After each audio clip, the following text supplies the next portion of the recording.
It's one of the most familiar and celebrated riffs in the history of popular music. The Rolling Stones, I Can't Get No Satisfaction. Now, a riff is a repeated pattern, usually on guitar, but it can be on other instruments as well, that sets forth at least part of the structure of a song. In this case, it gives you the introduction and it's used as the refrain, right? And it's meant to be something that's immediately recognizable. When you hear this riff, you think of this song.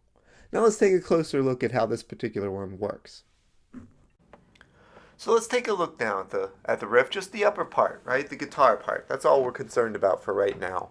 So we have three pitches, B, C sharp, and D. Notice I'm saying pitch and not note, because note means context, and we'll get to what notes these are in just a moment. But for now, we're only concerned with the fact that they're pitches, B, C sharp, and D.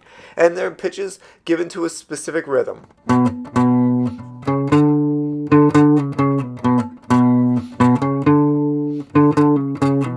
Right? Now notice that the rhythm is a big part of what makes this riff work. The first two pitches arrive on the beat. 1, 2, right? So they're very solidly establishing the beat. Whereas the next pitches establish a little bit of syncopation. Where that D natural, which is clearly the arrival, is on an offbeat. It's on the and of 4. So we have 1, 2, 3, and 4, and, right? And then we return to things that are beat oriented.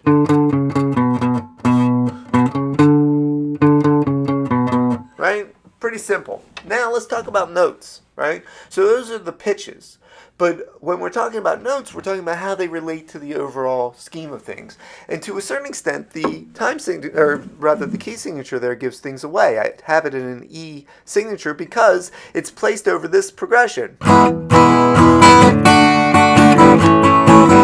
Right? E, D, and A, which is a sort of rock E major. The D natural, of course, doesn't belong to E major in classical harmony, but it's very typical in rock harmony and blues harmony to have the lowered seventh, right? A seventh, a whole step below the tonic, which is the case here. Now, that means that those Bs are the fifths of the chord, right? And what they're doing is they're going up to the lowered seventh of the overall tonality and then working back down. In other words, that's just like the blues, right? That very familiar sound, right? Or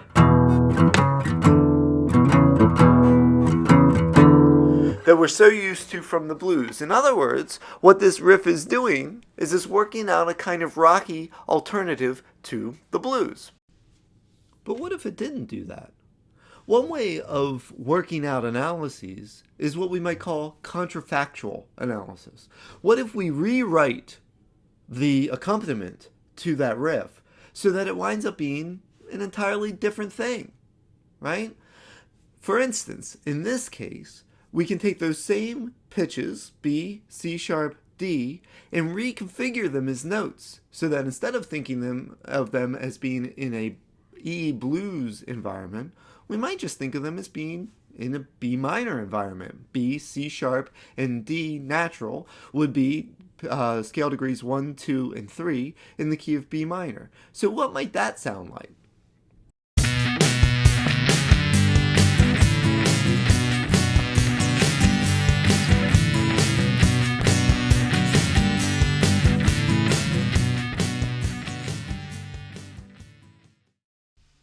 It's a very different sound if you listen carefully enough. If you listen to the way that the accompaniment supports the riff is identical. It does the same exact thing. The same exact pitches happen, but they're different notes. They're in a different context.